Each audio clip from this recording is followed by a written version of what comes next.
Welcome to the England Rugby Pod.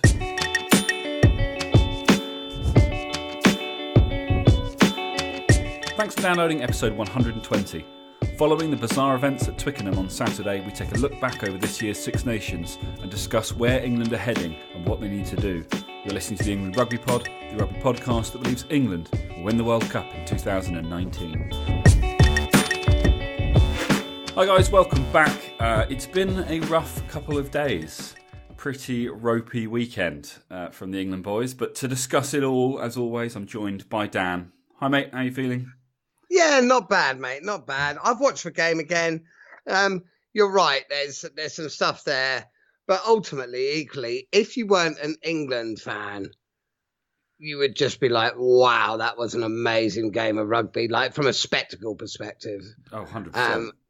But we are England fans, so there's definitely lots to discuss on the back of it. There is. Look, and I think before we get into this, and I know we say it a lot, but I just want to. I feel like this is the time we need to say it again. You know, our place in the world. This podcast, the whole point of it is that we are here to look for the silver linings. You know, we're unashamedly biased. We know that.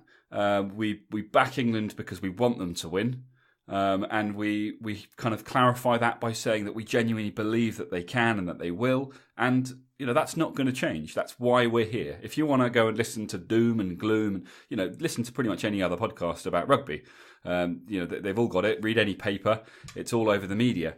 There's plenty of places where you can go and hear about how it's the end of days as far as England are concerned. And I'm sure that you know after the next game when they win convincingly, everyone will be talking about how they're brilliant and favourites for the World Cup again.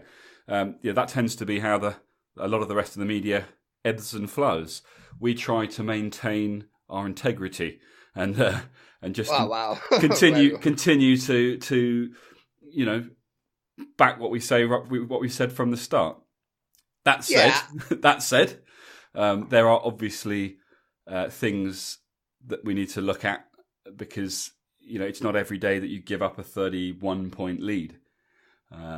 So you know that's what we're going to look at, and we're going to try and look at those positives, and we're going to try and work out not just you know name and shame and play the blame game, but try and say, well, where do England go from here? How do they get things back on track? And how do we get back to that position where everyone else also believes us when we say that England are going to win the World Cup in 2019?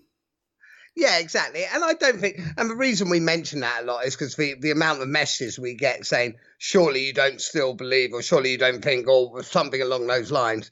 Guys, we do. And actually, I think a lot of our listeners feel exactly the same. But that's not to say that, yes, we will rose tint a lot of stuff. But that's not to say that we won't also look at, you know, areas that do go wrong. But we'll just then explain why them going wrong now is why it's also another reason we're going to win the World Cup. Exactly. Well, look, before we get into it all, we have had a couple of, I mean, there's been lots of comments and things, but in terms of reviews, questions, a couple of bits. Old Wade is back. Cool. Wade, it might be young Wade, I don't know.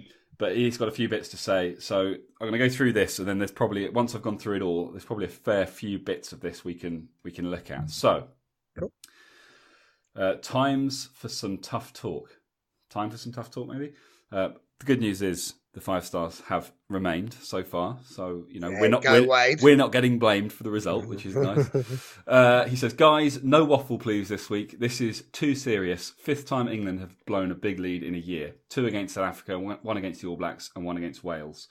So you mean, yeah, okay. And then obviously Scotland. This is not a funny coincidence. It's a massive, massive issue. Unless addressed, don't bother going to Japan. This is just not good enough. It was embarrassing. A leaderless rabble, wild-eyed and clueless. Tactical ineptitude of the worst order.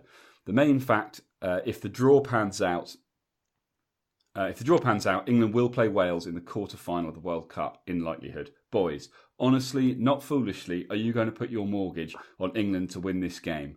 A World Cup knockout versus Wales, are you? If you say yes without caveat, you're jokers. England are...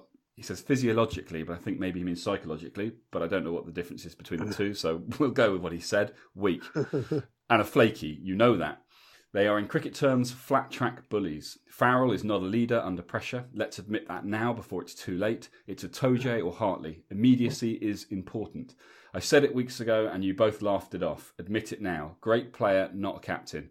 England lack any rugby intellect. A team with Wynne, McCaw, Warburton or O'Driscoll don't lose a 31-point lead. They imbue intellect and street smarts. It may be too late, but where are the leaders? Give me 5 in the England team. True leaders that will be interesting. Where are they? Where are the communicators? Look at Brad Barrett. He is the heartbeat of the Saracens team, a warrior, a talker, a communicator. Finally, we know that Gatland is a proper coach. Said it months ago. Eddie Jones is a tinkerer. Why drop Joe Cokanasiga?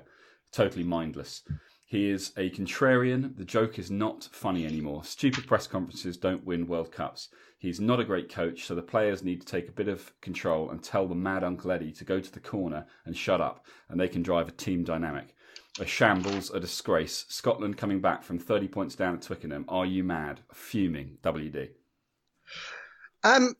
Okay, thanks, Wade. Thanks for that. There's a lot of what he says, but I agree with, just not to that extent, not to the extent that I think he's outlined it. So, 5th time England have blown a big lead. We can't ignore that. He's absolutely right.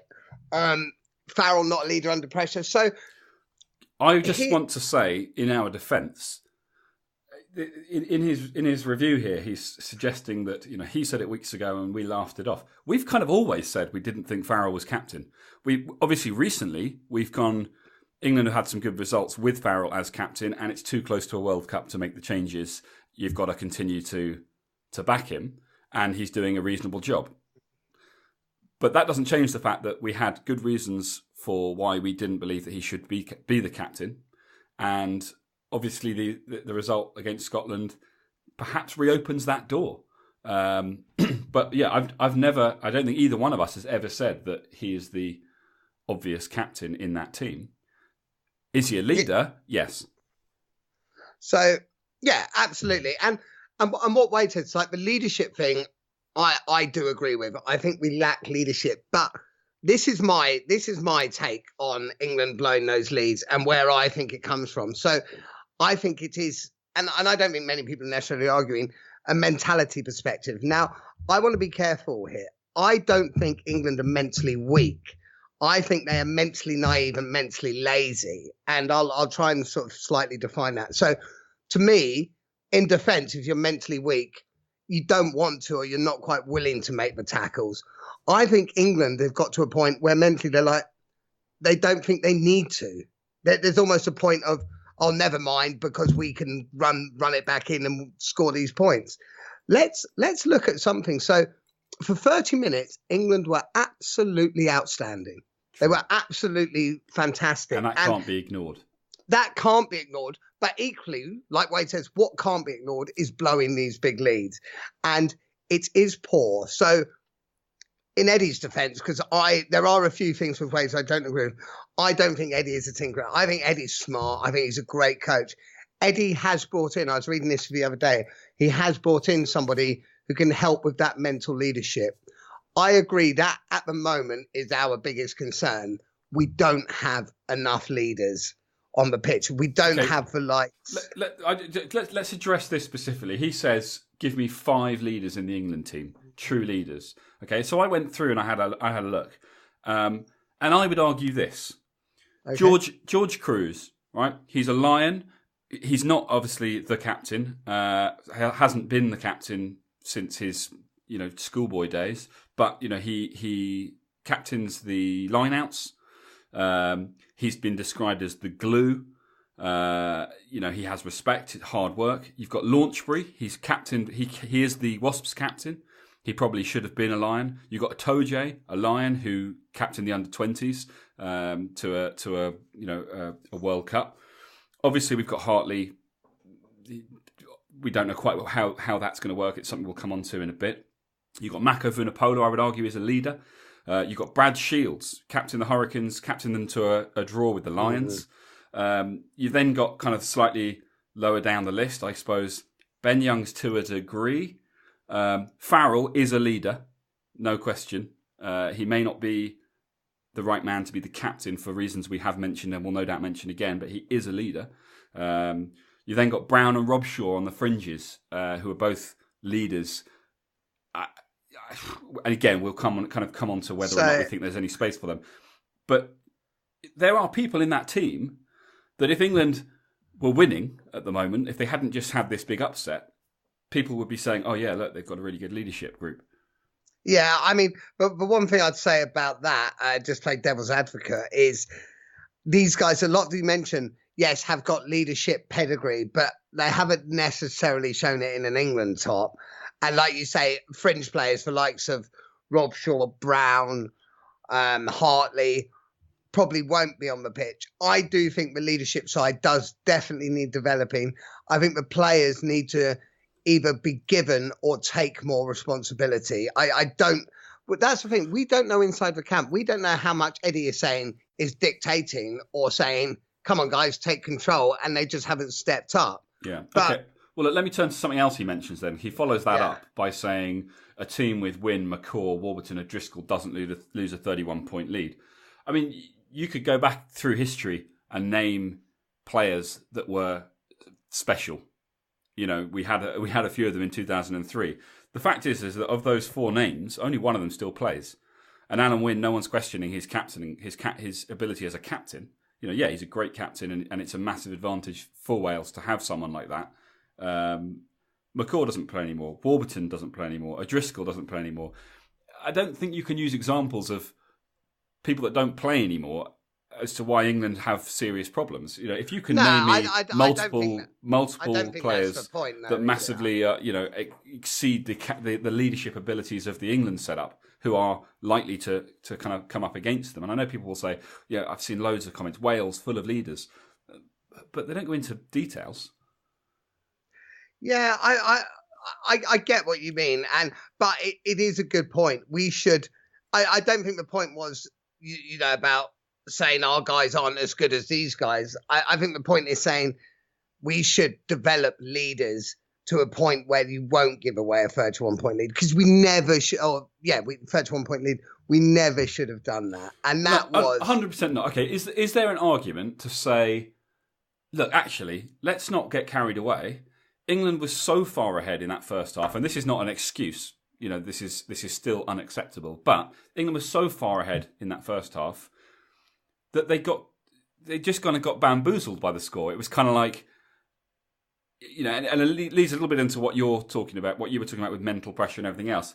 But bottom line is, the game, as much as you want to say it's not over, you've got to keep fighting to the end, and of course that is how you want every team to play the game, and it's what Scotland did. It's how they were able to come back into it. But is there an argument to say that it was just not one of those days, but it was like they just had an absolute shocker because they got so far ahead so quickly, they didn't see any way for Scotland to come back into it, and so it was almost like they just couldn't help but switch off. Yeah, I think there is an argument rather than it being a kind of a wider problem. So I think there's an argument if it's a one-off, but the fact that it's happened a lot of times is where I think there is a wider problem. Okay, I mean the Wales game for me is not the same thing. That's not throwing away a significant lead. There was one South Africa game that was like that, where England went way ahead and then gave it all up. But I would say that the other games it's not the same. You know, losing when you're ahead is one thing. What happened in this game, in the South Africa game at the beginning of the tour, is an issue for sure.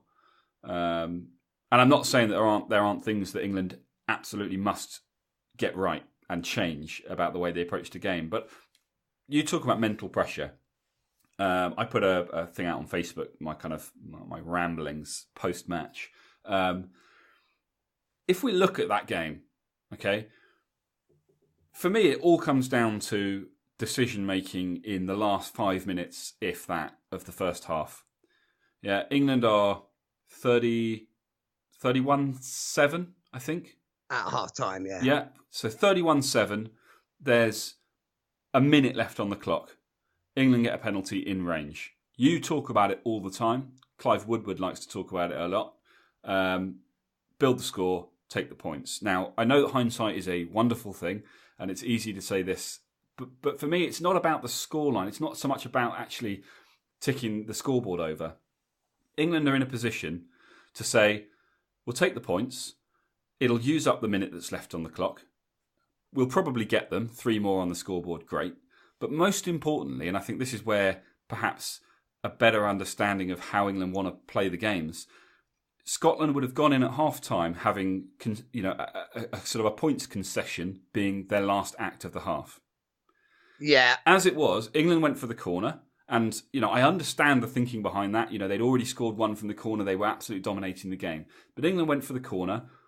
There's a risk when you do that that they might turn it over, which they did. Scotland then failed to clear their lines, giving England a lifeline. At which point I think, the right call is to then counter-attack. But, they then counter-attack and Scotland hold them off a second time. Scotland then finally clear their lines. And they go in at half-time, having had 2 kind of psychological victories over England as their last 2 acts of the game, instead of a concession, which they could have had, 5 minutes earlier. That's giving Scotland a kind of this kind of hope. Not so much a hope to win the game, because I think any one of those Scotland players or any Scotland fan or any rugby fan watching that game didn't think that Scotland had a hope of winning that game at half-time. Not England fan, obviously. No. So that's where. But Scotland went in and they said, right, our goal is we're going to win the second half. Yeah. But they've been massively kind of given this boost by the fact that, look, we've just scored a try and then we've denied them twice. There's no reason we can't win this half. Let's go out and do it. And they were really kind of G'd up by the whole thing. I feel like England, what they lack is that ability to control the game, by which I mean, if you can get out and spend 30 minutes scoring points for fun, brilliant. The second half, you don't need to win the game again. This whole idea of let's pretend it's 0-0 at half-time and go out there and do it again. Why? If you're talking about building for a World Cup, it's about getting a win, plain and simple. There are no bonus points. Yeah? So once you've won the game, if that's how you view it, the game's not actually won yet. You've still got to get to the final whistle. So it's about then changing tactics and Wales are very good at this, to being smart. Pin the opposition back in their own half. You don't have to run everything at them and cheeky offloads and play kind of sexy rugby. It's about controlling the game, slow it down. Kick for touch rather than for space. No, exactly. But pin that's them back what in the England. corners. Yeah, no, you're exactly right. And That's what England didn't. Went out and thought, we've put 31 points on them in the first half. Let's go and do another 31 points in the second half. Which, great as a spectacle, but there's no need for it. No, exactly. So doesn't that almost back up the point of the lack of leadership? Especially once Scotland get a couple of tries. I mean, this is where I would ask. Not the point? Well, maybe, but this is where I would also ask. Is there behind the scenes, are the management side, are the coaches saying, we want you to score 6 tries in each half? Is Eddie saying, I want you to go out there in the second half and put on another 4 points, another 4 tries because we're sending a message to them? Because if that's the case, then there is a certain amount of blame that I would put on Eddie, at Eddie's feet and say, look, why are you, as the coach, you're the one with the clear head who should be saying exactly what we're saying now, which is that, listen, boys, this game is won as long as you now go out there and just control the ball. Don't fling it around. Don't worry about unnecessary offloads. Maybe add a few more people to the ruck. It doesn't matter because we're not looking to try and create spaces and break lines for the next 40 minutes. If the opportunity presents itself, brilliant. We've got the quality in this team and the quality of attack to create something from nothing. But if the opposition doesn't have the ball, or if they have it but in a non-attacking position, they can't score points. And every minute, every 5 minutes, every 10 minutes that disappears from that clock, it becomes harder and harder and harder for them to come back into the game. And England, to me, just lacked that sort of, I guess, that rugby nous to kind of go, listen, guys, we don't need to go and score 10 more tries. Yeah, no, absolutely, mate. So I don't think anyone's disagreeing with that, but like we're saying, we don't know what's been said by Eddie and that lot, but surely the reason they're lacking that now is perhaps a lack of leadership on the pitch. Right? No one's taking responsibility and saying, guys, what are we doing? Why are we still playing this way? We've been playing this way for the first 10 minutes because we thought we could blow them off the park.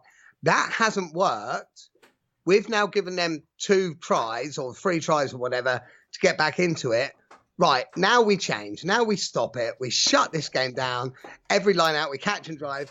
We just get in their area. We take a 3 points and we restart. The fact that they weren't able to adapt like that on the pitch, I think it's our biggest problem. But what I will say is that is well aware. I think to say, yes, it's happened one too many times and perhaps we should have seen this before. No one and no fan out there can tell me with a straight face that they believed England were going to lose that match at half time. So the fact that did happen, yes, is bad. The fact it's happened before, yes, is bad. But it really has hit home now. Maybe it should have hit home sooner, but they are going to take changes to make a difference.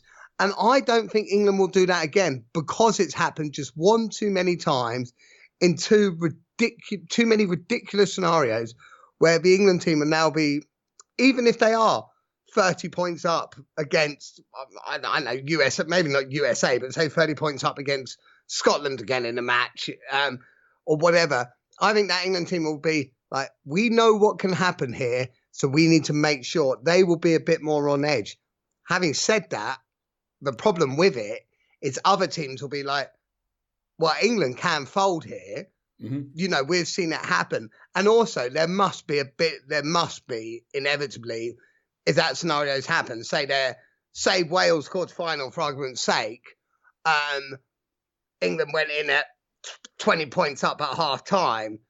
If suddenly Wales came out and got a couple of tries, England must in front of them be like, oh no, it's happening again. There must be that mental barrier. That's what they need to, in my mind, that's what they need to get over. Yeah. And they need to get over that as a team and as individuals. And they've got to have individuals on the pitch who can say, right, we came out here thinking this is how we're going to win this game now. This hasn't worked. So this is what we're going to do instead. They've got to have people strong enough and smart enough on the pitch to be able to say that. Which I don't disagree with you, but I would say that this, to me, doesn't seem like the most difficult solution. You know, all these players. If you look at rugby, the simpler version of the game is what we're describing. This idea of just saying, look, just pin them back, kick to touch rather than to space. You know, use up the clock. Most teams are capable of doing that. So really, if you can get that lead, you know, to talk about mental toughness and the leadership's not there. I mean, it almost feels like, well, surely a message could have come on from one of the water boys to say, look, Eddie says you need to switch it up and start just pinning them back and kicking into touch rather than space and stop attacking so aggressively because there's no need for it anymore. Like, could it not have been that simple? Yeah, I think it possibly can. So I'm with you. Like, I would much rather be in this position where we're making stupid, idiotic mistakes. Let's be honest about it, rather than a position where we're looking at the team thinking, this team's just not capable of winning. Because this team, those first 30 minutes, and I stick by this, no other team bar the All Blacks. I think the All Blacks and England are the only 2 teams in the world that can play that sort of rugby. Well, and it's interesting when you talk about Wales in a semi-final, and it doesn't send shivers down. Sorry, quarter-final. It doesn't send shivers down my spine. You know, I look at Wales in this Six Nations, and I said it after the game. I'll say it again. They deserved to win the Grand Slam because they played outstandingly well against Ireland in a game that was for the Grand Slam, and they won it. You know, they did. They dealt with what was in front of them. But if you look at the performances in the individual matches, there's loads of people saying, you know, their defence was outstanding and, you know, that's what won them the Grand Slam. England played very badly against Wales in this Six Nations, and yet they still only lost in the last 10 minutes. Yeah, but that's... Wales defence, I'm not denying that they have a great defence, but if you can't score points, you know, I would argue that if England played well against Wales instead of playing badly, and that's a big if, obviously, but But if England played well against Wales and put 30 points on them, Wales' defence might be great, but where are they getting their? Where are they coming back from without the attack? Yeah, no. That's. Do you know what I mean? Like, I know it's easy to say that, but I genuinely believe that what England have right now, with their ability to attack the way they can for 30 minutes, there's a relatively small shift in mentality needed, I think, to just tweak this and get it right. I don't think it's a tear it up and start again. And, to say things like, if you can't sort this out, don't bother going to Japan and all that stuff. This is still a team that can do things that no other teams can do and did in this Six Nations Championship. Yeah, so I do agree with that. I think it's very fixable, and I think England, as Danny Kerr said, I think England can do great things in Japan, and I've always believed that, and I still completely and genuinely, I still do completely believe that. So, Wade, one of the questions you said is, would you put the mortgage on England beating Wales in the quarterfinal? Now, I wouldn't volunteer that bet, but if I had to bet either England or Wales, I would back England. Yeah, I agree. Also, Wade, neither Dan or I ever suggested we wanted to put our mortgage on England to win the World Cup. That was you, my friend. You were the one that said after the last time England had a big victory that you were now going to put your mortgage on England to win the World Cup, and that we'd swayed your opinion. So I think that's probably a more a question that you need to ask yourself. Yeah, I've just put my missus on it. I've left all financials out of it. I've just gambled my missus on it. But I get what you're saying, and I get why you're using the example. But I would argue that, hang on, this is, if we're going to be serious for a moment, it's rugby. Okay, it's a sport. It's 80 minutes, and then the whistle goes, and things happen, things change. Even in the game against Scotland, and we'll come on to this now, I think. 3 of their tries came from the ropiest of England mistakes, individual errors. Yeah. The McAnally, was it McAnally who scored the breakaway, the try from the charge down kick? I can't remember actually, but yeah. So first of all, Farrell gets charged down. Probably 9 times out of 10, he sees that coming and changes his mind or gets the kick away beforehand. Nevertheless, he gets charged down. You then got one of the fastest, if not the fastest, winger in the game, chasing down a hooker, and he gets his timing wrong or something, and he doesn't manage to catch him. Bizarre. When's that ever going to happen again against Johnny May? So I'm not taking anything away. They scored the try and England failed to defend it, but those aren't mistakes that are down to bad players. They're down to bad circumstances in that moment. Later on you had a similar thing with Elliot Daly, just not making a tackle. I mean, in fact, we'll come on to Elliot Daly. He's one of the ones I want to talk about. But there were a few situations that were very easily avoidable, I think is the point here. Whilst it's a problem that England didn't avoid them, and I get that a World Cup is knockout, and so you can't afford to have these issues going forwards. The bottom line is that they were mistakes that are easily put right. So you're right. It's good that this happened now, and it's highlighted something that England need to work on, because I think if England had gone out in that second half, conceded a couple of tries, not done very much more, but won the game, we'd probably be saying, wow, well, with a first half performance like that, who cares that you conceded a couple of tries? What a great win. Yeah, whereas of course. This has forced us to go, something's fundamentally wrong. But I think fundamentally wrong, while that may be right, it's not as severe a problem as a lot of people are making out, in my opinion. I agree with you, mate. And there are a few things. So, Wade, just to go back to sort of your email, one of the things you said was, and I'm paraphrasing here, and I apologise if I'm taking this, if I'm sort of not necessarily getting a point across you were trying to say, but in my mind, you were saying it was ridiculous to drop Joe Cockney Senior. I actually agreed with that decision. I personally would have liked to have seen him on the bench, but I think starting Jack now was the right choice. And I understand why Eddie did it. I don't think that was a ridiculous call. No, but that's just my opinion for that. So England's back 3 plus Slade all made more than 100 metres each. Yeah, Noel made 4 clean breaks, beating 12 defenders. Wow. Now, you're not dropping Johnny May, so how else are you getting Noel in? I agree with you. I think Noel starting was the right call, but I would have had Cokanasiga on the bench instead of Tio. We said that before the game. But I don't think that had any impact on the result. Like, I don't think that Joe Cokanasiga was going to completely change the game from out on the wing. The issues were more central and down to defensive errors on an individual basis. So let's talk about Elliot Daly.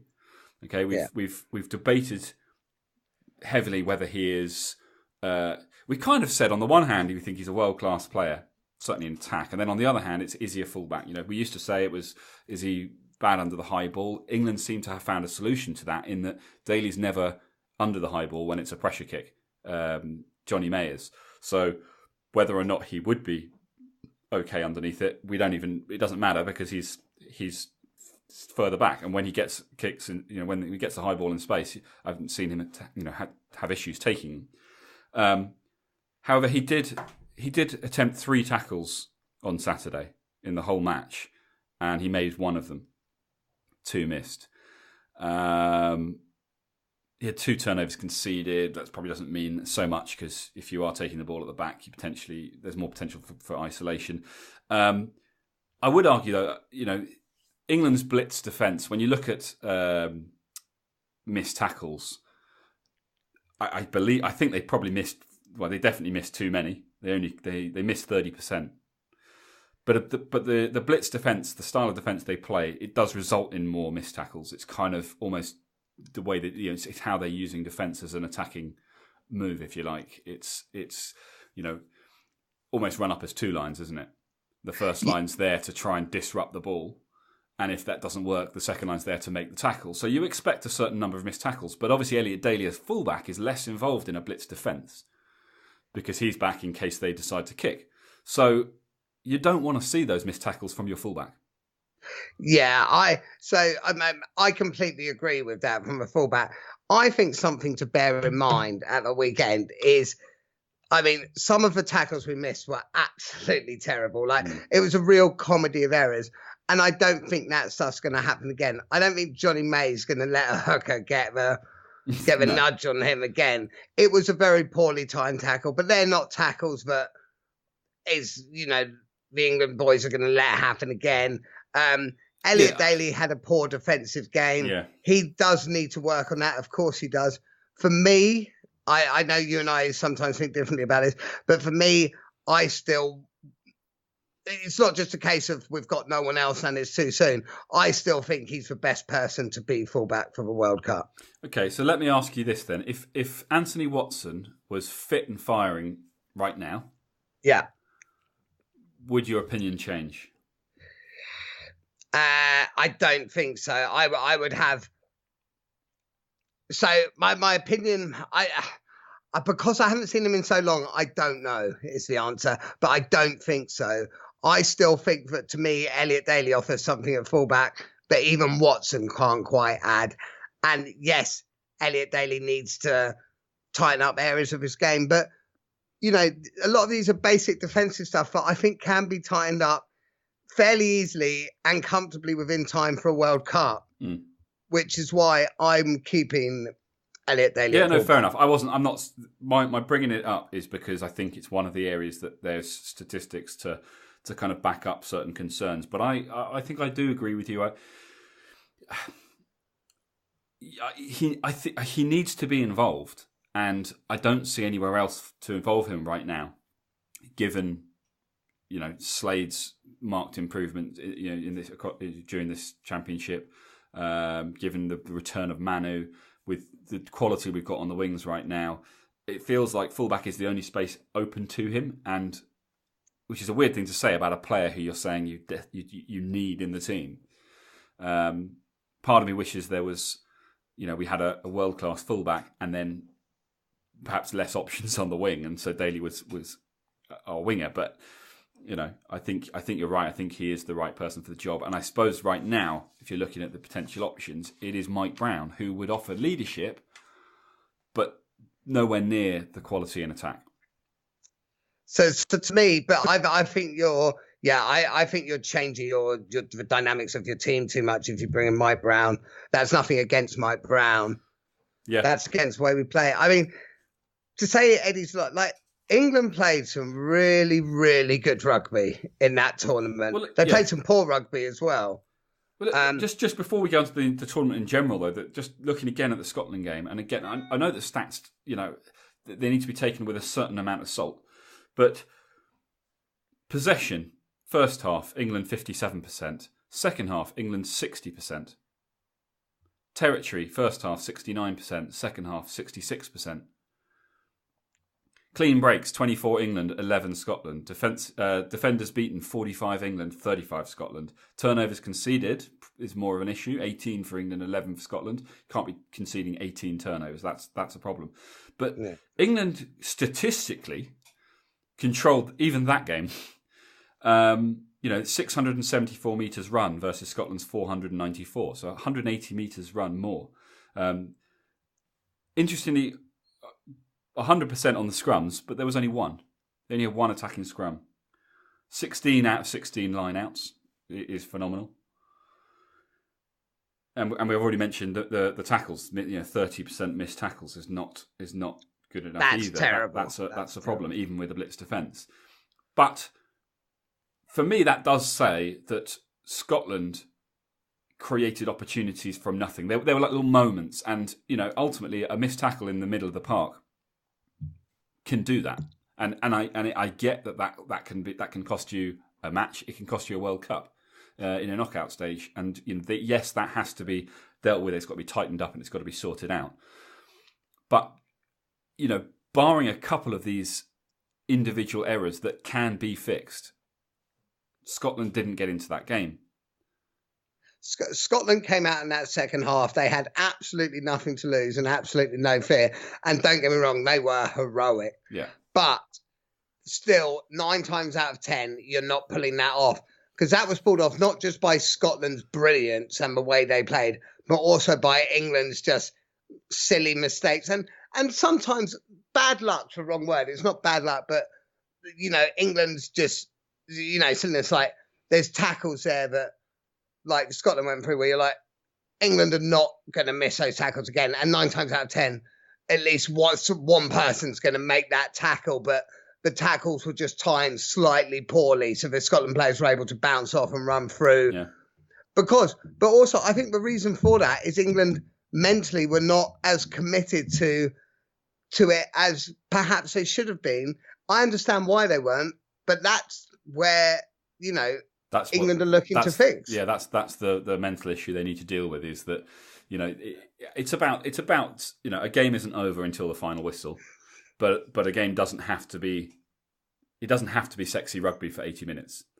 So Johnny. And if you can deliver a winning scoreline with 50, 40, 30, 20 minutes to go, you need to be ready to change tact and defend that score until the final whistle, rather than feel the need to continue to show off, if you like, because inevitably a lot of what England does in attack, and it is something special to watch.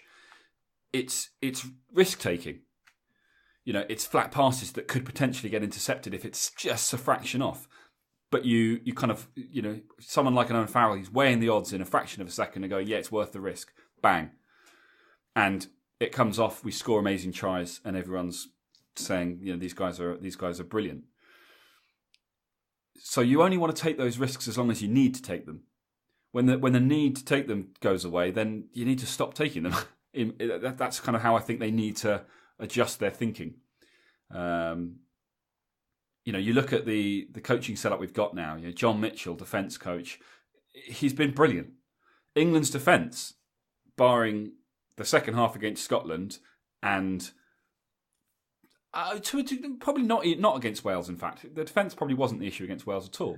I think the discipline in defence was a bit of an issue. So I think that can sit under the defence banner. But generally speaking, the defence that England have under John Mitchell has been excellent.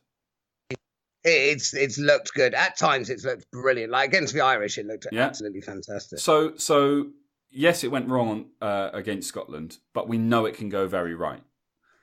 The attack under Scott Wisemantle has been brilliant in every game but Wales. Yes. Yeah. Okay. Yeah. So we know England can attack aggressively and score points. But well, and that's it. We've got to get the continuity. We've got to keep it together because it is true. Like, it only takes one Wales game, one Scotland game for you to be out of a World Cup. Yeah. And we've got to make sure that doesn't happen now. But we know it. At least we know what we need to do. And as you said to me in the week, England are very good at doing the hard work. But when it comes to the easy part, that's where they mess up. Yeah, don't make it more difficult for yourself than it needs to be. I mean, Owen Farrell said after the game, we probably were in more control of the game than we thought we were, I think was how he put it. And it's kind of exactly right. It's you were completely in control of that game. You needed to know that, and then you needed to make the kind of the grown-up decision to say, guys, we don't need to do that again. We don't need a repeat performance. Yeah, it would be great to do it, but there's no need for it. Let's play the sensible game now. And you're right, that's where certain leadership elements come in. And for me, and this comes right back to the beginning to the whole leadership question, Farrell is not the England captain on his own, at least. Now, one person said to me in a comment on Twitter, Hartley's got to come back because you need his leadership. And then someone replied to that saying, you can't, and I kind of feel the same way, Jamie George has been so good, you can't put Jamie George on the bench and bring Hartley back in. It wouldn't make sense. So someone else said, well, why not have Hartley on the bench?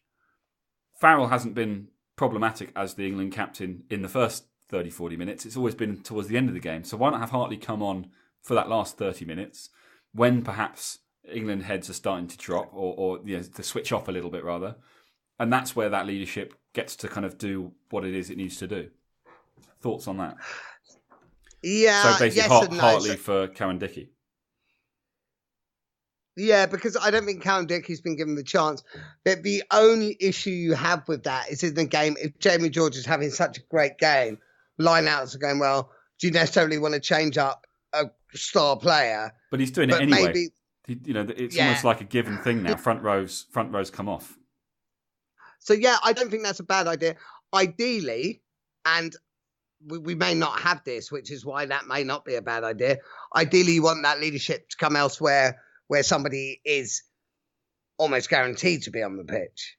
That's the problem, though, isn't it? Because then you look at the second row, and, ordinarily I would have said Toje, one of the first names on the team sheet, if not the first name, certainly in the forwards. Is he that guaranteed? Because Cruz has been awesome in this Six Nations. Cruz has been absolutely brilliant. He's been our second best player, I think, in the Six Nations. Then you've got Launchbury, who we know is a leader who you've pitched as the England captain before. Obviously, Itoje is a name that's come up. I think the problem with Maro Itoje is that he's still got that sort of hot-headedness to a degree. Maybe not. He's not always going looking for fights, but he has moments where he kind of loses his head a little bit. There have been games in the past where he's probably not been thinking quite as straight as we might like. That said, he captained the under-20s, but then that is under-20s. It's a different. Yeah, that is a different. I don't think that can be. You got Mako. He doesn't tend to lose his head. He just gets on and does his thing. I know he was injured for the last couple of games, but he'll be back. But the problem we have is we don't understand the dynamic within the camp. There could be a very good reason why a likes of a Itoje is not being considered. Maybe a Itoje is not a natural. It's not somebody who the players naturally. I don't mean as a person. I mean as a leader. Maybe the players don't naturally gravitate towards him as a leader. We don't know this. That's what makes it hard. And the problem with the second row, like you say, is, I mean, George Cruz a year ago or 2 years ago, whatever, was amazing. And then all of a sudden he was completely out of favour and not doing well. Now he's back as, I think him and Itoje are our first two-choice second row. Whereas I've always been shouting Launchbury because I always thought Itoje Launchbury, if everyone's fit, are our choice. But then Courtney Laws was doing well. So the problem with the second row is actually we've got too many good players there. Well, we've got four people for three spaces. But I would argue that you've got you've got an option in Launchbury or Cruz. Launchbury obviously, as I say, captain. He's the Wasps captain, so he has that experience. Cruz, I think, Captain Cruz, quite like that. Nice ring to it. And I know you've mentioned that because he's the kind of the line-out caller, the captain of the line-out. You can't do both. But I don't... Why not? Why can the captain not call the line-outs? He's a brilliant player and he's great at line-outs. He just, if I'm honest, he just reminds me of Jaws from James Bond a bit. Just like brilliant, big, efficient, powerful. But as leadership, it's just like, I just think he could be conned easily. Like if George Cruz is like, we're going for post, one of the opposition comes up behind you, George. What? Are you George? And he's like, no, we're going for corner. Good boy, George. And I'm sure I'm doing him a massive disservice here. But, sounds pretty harsh, to be honest, mate. It does sound a little harsh, but it just. I'm not sure. I don't know the answer to this, and I don't know. But I do agree we need a lot more leadership. We need people to really, players as a whole, I think, to take more responsibility, and we need certain players to stand up and really take on more leadership roles. I actually don't think the captaincy issue and who has the title is the major issue. I think the major issue is having players have more responsibility as a whole. And who has the title, I don't think has to be a major issue. Do we need someone, though, who has an ability to talk to the referee in a way that the referee responds positively? Because it feels like Farrell doesn't have that. Yes and no. I don't think Farrell doesn't have it. I mean, I think a lot more's put into that. I think we're mugging off referees quite a lot there. I don't you think say that, but you look at someone like Alan Wynne, who, in the England game, how many times was he clearly trying to wind up the opposition players and then immediately turning to the ref and going, ref, look what's happening, and then get a penalty. But that's able to be done from a player perspective. I think. But Farrell kind of gets it. I don't know. It feels though that Farrell doesn't get given the same amount of consideration. It's almost like I don't think he is respected as much by referees. And things like the getting away with there was another one obviously on Saturday, another hit that he probably got away with. People calling for red, no, but not a red, but quite possibly he got away with a yellow. He got away with it because there's no way he was looking to tackle the guy, and I don't really know why he folds his arm in. Like, he could have just made a tackle and it would have been fine. Yeah, might have been pinged for late, probably not. I think there's a few points, and I think one thing to remember, and this is not slagging off the referees from Six Nations, come the World Cup, the referees on those pitches will be the best referees in the world. Certainly when it gets to the knockout stages, which you've got to back England to make the knockout stages. And those referees are just a bit longer in the tooth, are just a bit less likely to be swayed. Like, it's all very well saying, like, Alan Wynne can sway. I think, you come up against Nigel Owens and Wayne Barnes, they're not being swayed. So I think that factor of being able to engage with the referees at the stage that counts becomes less important, because I think the referees you're dealing with are the ones who have that much more experience and are a lot less likely to be manipulated is the wrong word, but to be curried favour with by a captain. I don't think the likes of the referees doing the quarterfinals onwards are going to make decisions based upon how well a captain is engaging with them. Yeah. I mean, subconsciously there is, I guess, always a tiny factor to that. It's about it all, though, isn't it? It's about it all combined. It's of course. If you can get a little bit more out of the referee, whether that's 50-50 calls falling your way because you have that rapport with the ref, they're just that touch more likely to, maybe not even subconsciously, they're kind of leaning towards you slightly more than the player that perhaps they're not quite so fond of, if you like. I don't know. I feel like that's one of the things that Alan Wynne-Jones is very good at doing, and there's a lot of things he's very good at doing. In fairness, I know we slag him off a lot, but he's actually not that bad. In fairness to him. I mean, all the calls for him to be player of the tournament, I don't get, but yeah, I'm sure someone will tell me that I don't know what I'm talking about. So. You don't know what you're talking about. Okay. Anyway, look, we've had another comment from someone who says, "I'm sure you'll be discussing game management. However, do you think England's biggest concern is fitness?" This is from Drood and then a load of numbers on Twitter. It goes on to say, "You have some England's biggest is England's biggest concern fitness. You have some big units that are on fire for the first 30, but Billy and co were blowing in Cardiff and Twickers. Blowing a 31-point lead can't be down to awful game management alone." I think mental fitness rather than physical fitness. And that's such a cock thing to say. If somebody said that to me, I'd be like, don't say that shit to me. But I think physically we're as fit as anyone. I don't think we're in poor physical condition. Billy, don't forget, hasn't necessarily played a huge amount of rugby. I think the fitness is the mental ability to have put an 80 minutes full concentration in, which England can do because we saw them do it against Ireland. Yeah. So England can do it. It's just about being, consistently doing it every match, regardless of the scenario. Physically, my opinion is we are fit enough and we're not poor on the fitness side. Yeah. What do you reckon? I agree. I don't think there's a fitness issue. I think that this close to a World Cup, it would be too easy. It's an interesting point. It would be too kind of like, what on earth's going on? If you're not fit enough to last the game 6 months out from a World Cup, it's kind of fundamentals. And I think England have shown that they've got the fitness.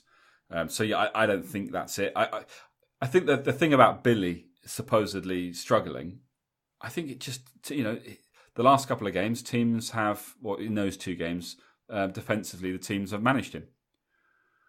But say if you're playing a game that loose and you're weighing the same size as an average elephant, I imagine that fitness is gonna take its toll on you a little bit. But I think I don't think Billy's not fit enough. I think part of that might be down to the management to sort of manage the pace of the game. Manage the pace of the game from a player perspective, but also manage the substitution on the bench. Yeah, I mean, you want Billy to be able to last 80 minutes. Of course. I think it comes back around to what we said at the beginning, and that is that England don't need to win the game for 80 minutes. No, that sounds weird. Obviously, they need to, but if they do what they did on Saturday in the first 30 minutes, they don't need to spend another 60 doing the same thing. Yeah. And it's like Formula One and pit stops.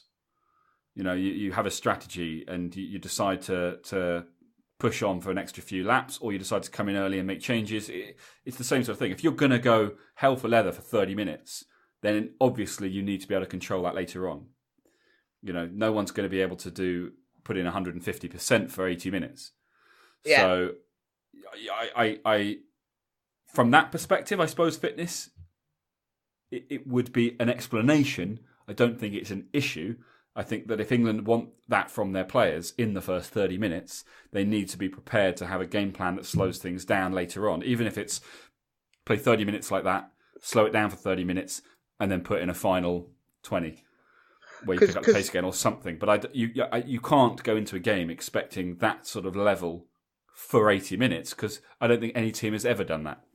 You certainly can't with the size of players these days. No. I think if you're saying you want that intensity, you have to say to the likes of a Billy, even a Manu and things, we're going to need you to trim down a few pounds. But with that, you may lose that impactful power that makes those breaks, which you don't want to lose. Yeah. So, I mean, I kind of get where you're coming from. I do. But for me personally, I think the fitness is a mental fitness rather than a physical fitness. And that's all she wrote. Don't say that shit to me. Nice. You mentioned to me earlier in the week that one of the questions you wanted to ask is, has anybody jeopardised their position in this team? Yeah. I don't think they have. No, I can't think of anyone. The only person to me who I'm not looking at from that squad thinking I would have in my World Cup squad if I named it now would probably be Brad Shields. So that's interesting because Eddie's described him, along with Cruz, as a glue player who holds the team together. Yeah, so see that's the problem. I don't see in camp because Eddie and me fell out. So he kicked you out, didn't he? yeah. I mean, he is like so. When glue player, Eddie's previously used that term to describe Rob Shaw. Someone who does the hard work you don't necessarily see. And perhaps that's what it is with Brad Shields. Perhaps there's stuff going on that we're just not picking up on.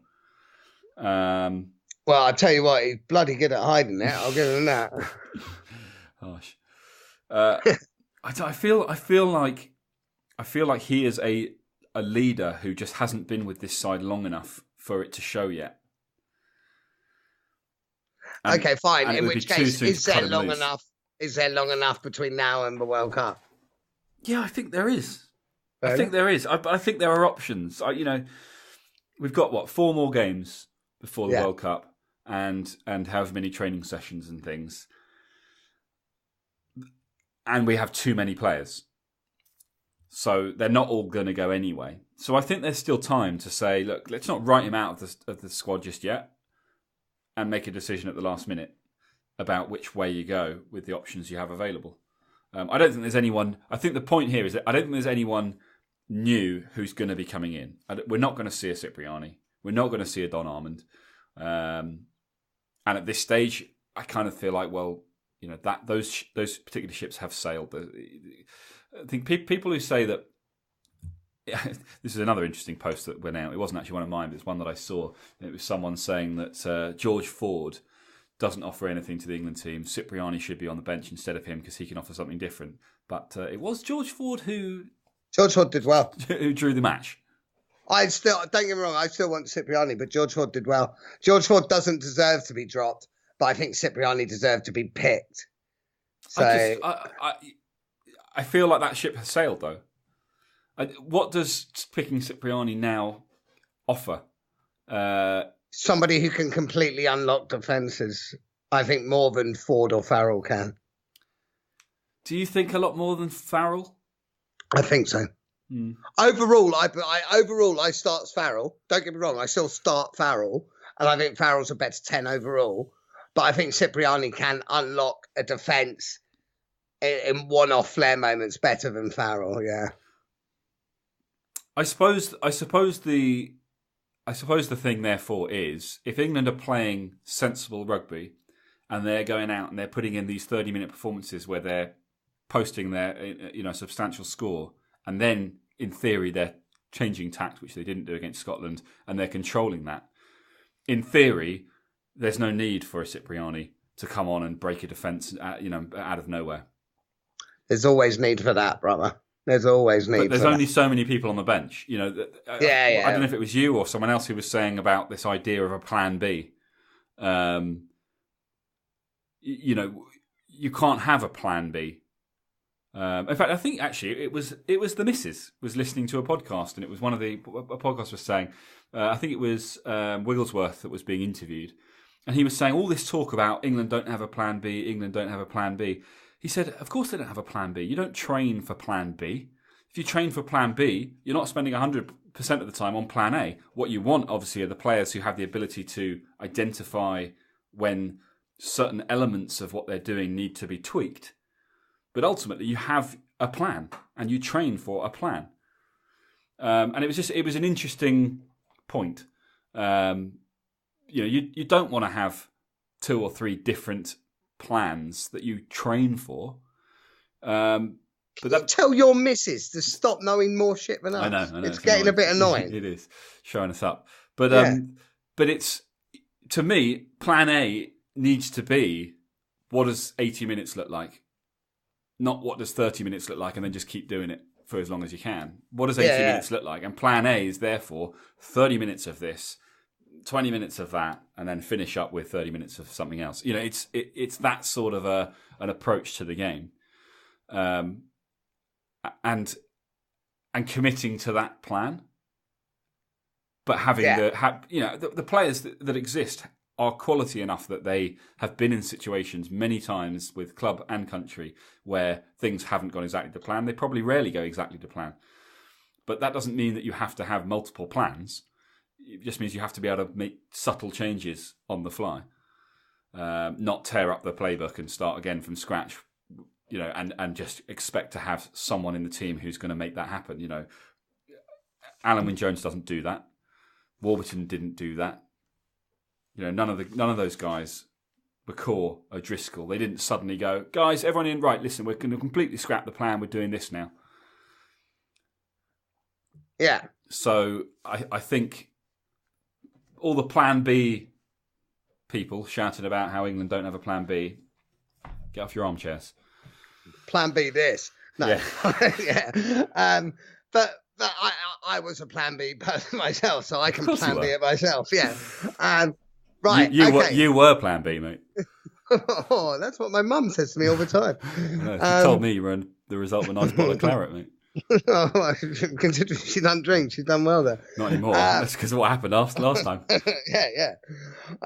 Right. So we've gone on quite a while. We have. One thing we wanted to do, and I'll put together, and I think, I'm not sure if you have as well, our team of the Six Nations, just 15. You don't want to do... Yeah, no, I haven't, because I thought we'll end up just reading out the same names. But I'll put together mine. Do you want to hear my 15? I do. Lots of these have been floating around. Okay. So it'll be interesting, to see what your take is, and what are you basing it on? Just if you were picking a side out of all the Six Nations players, who I think performed best within this Six Nations, purely this Six Nations. Okay. And so I'll tell you, mine is massively England and Wales heavy. I've got one Irish, one Scottish, but the rest are England and Wales. But this is it. Number 1, Cian Healy from Ireland. Number 2, Ken Owens. Number 3, Kyle Sinclair. 4, George Cruz. 5, you're going to hate me, Alan Wynne-Jones. Yeah. Number 6, Josh Navidi.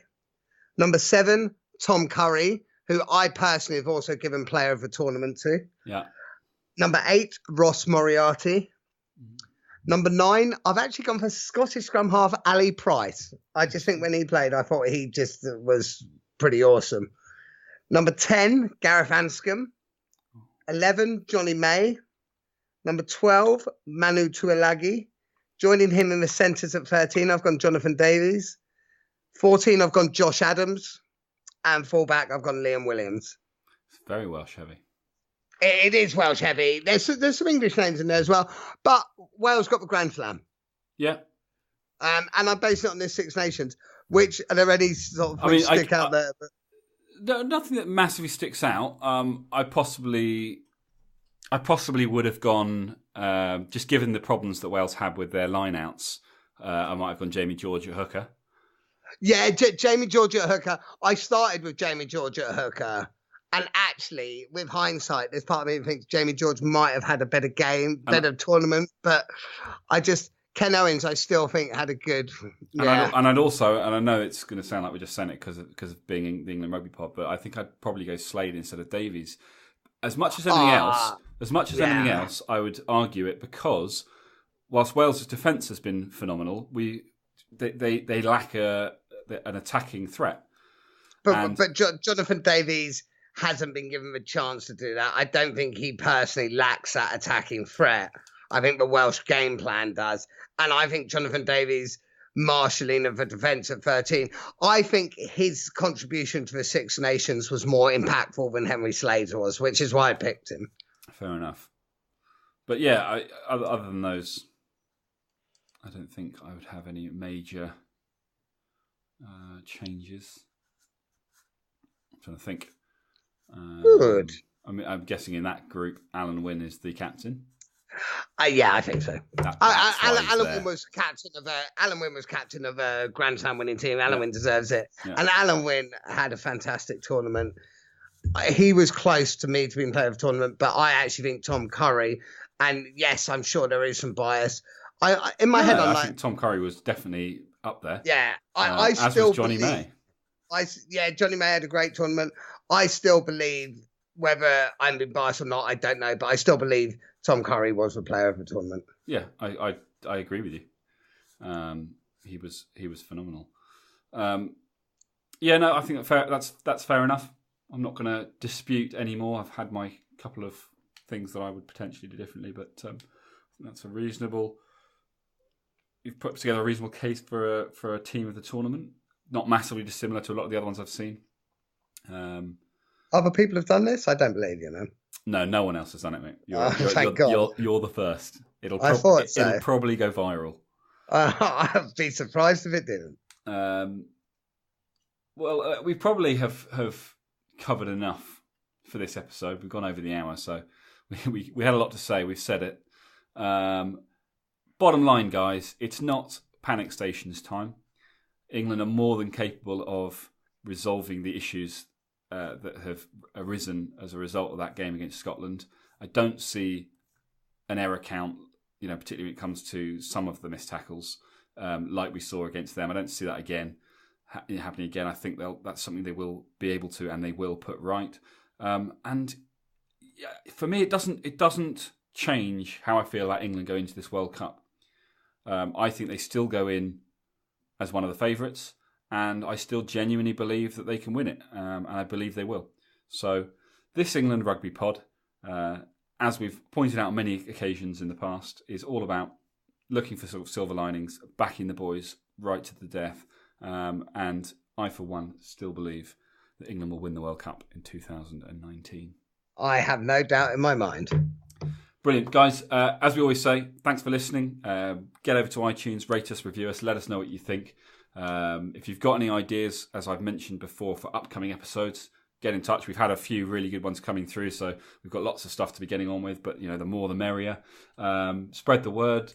You can reach out to us on email, englandrugbypod@gmail.com, or on social, we're at englandrugbypod, and we will be back next week with, not sure what yet, something interesting.